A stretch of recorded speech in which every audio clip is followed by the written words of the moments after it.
कहानी बुद्धिमान राजा राघवेंद्र। बहुत समय पहले की बात है।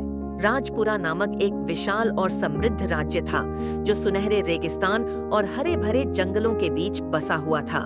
वहां एक बुद्धिमान और न्यायप्रिय राजा राघवेंद्र का शासन था। उनका राज्य शांति, समृद्धि और न्याय के लिए प्रसिद्ध था।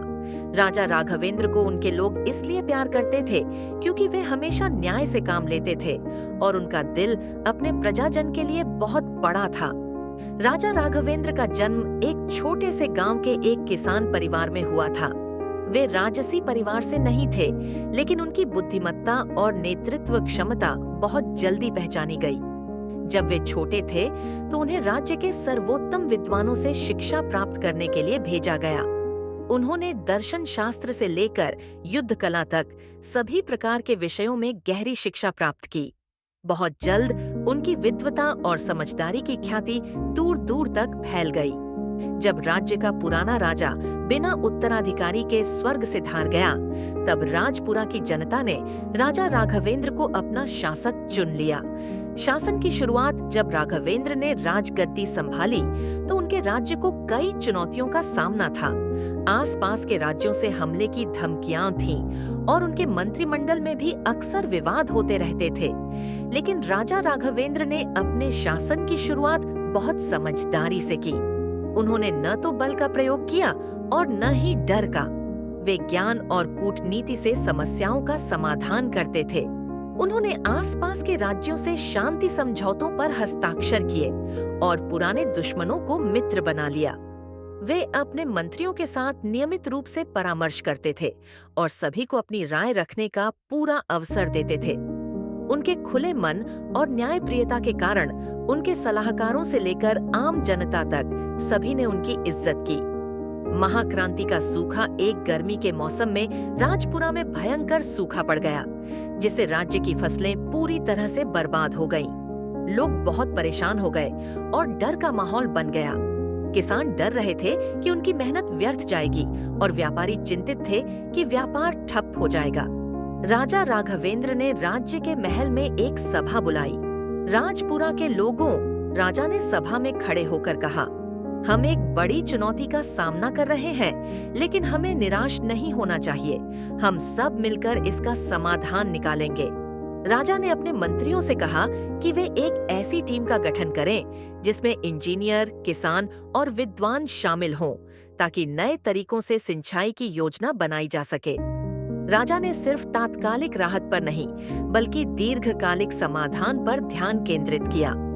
कुछ समय बाद एक टीम ने मिलकर नए नहरों और जलाशयों का निर्माण किया, जिससे पानी दूर दूर तक फैल सका और सूखा कम हो गया। इसके साथ ही राजा राघवेंद्र ने किसानों को विभिन्न प्रकार की फसलों की खेती करने के लिए प्रेरित किया, जिससे वे सूखे के असर से बच सके। यह प्रक्रिया कई वर्षों तक चली, लेकिन राजा राघवेंद्र के नेतृत्व में राजपुरा फिर से समृद्ध हो गया। सूखा अब केवल एक चुनौती नहीं, बल्कि एक नई सीख बन गया।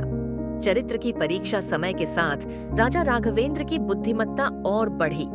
लेकिन एक दिन एक साधु राजमहल में आए और उन्होंने राजा को एक प्राचीन संदूक दिया। साधु ने कहा कि इस संदूक में असीमित संपत्ति और समृद्धि का राज्य छिपा हुआ है, लेकिन यह केवल उसी शासक द्वारा खोला जा सकता है जो सच्ची बुद्धि और ईमानदारी रखता हो। राजा राघवेंद्र ने यह सुनकर ध्यान से विचार किया। उन्होंने अपने मंत्रियों से इस पर विचार विमर्श किया। मंत्रियों ने तुरंत इसे खोलने की सलाह दी, लेकिन राजा राघवेंद्र ने अपना संयम बनाए रखते हुए कहा, संपत्ति और समृद्धि महत्वपूर्ण है, लेकिन वे कभी भी हमारे सिद्धांतों के खिलाफ नहीं होनी चाहिए। मैं तब तक इस संदूक को नहीं खोलूंगा जब तक मुझे यकीन न हो जाए कि मेरी नीयत पवित्र है। साधु ने मुस्कुराते हुए कहा, तुम्हारी धैर्य और बुद्धिमत्ता ने पहले ही तुम्हें योग्य बना दिया है, राजा राघवेंद्र।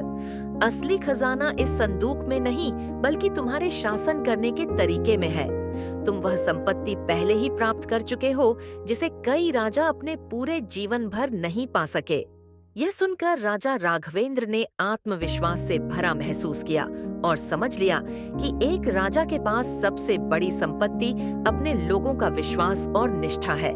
विरासत राजा राघवेंद्र ने कई और वर्षों तक राज्य किया, हमेशा न्याय, बुद्धिमत्ता और दयालुता के साथ शासन किया। जब उनका निधन हुआ तो उनकी प्रजा ने गहरी शोक व्यक्त की, लेकिन साथ ही वे उनका आदर्श भी याद करते थे। उनके शासन में राजपुरा एक समृद्ध राज्य बन चुका था और उनके द्वारा दी गई शिक्षा ने आने वाली पीढ़ियों को मार्गदर्शन दिया।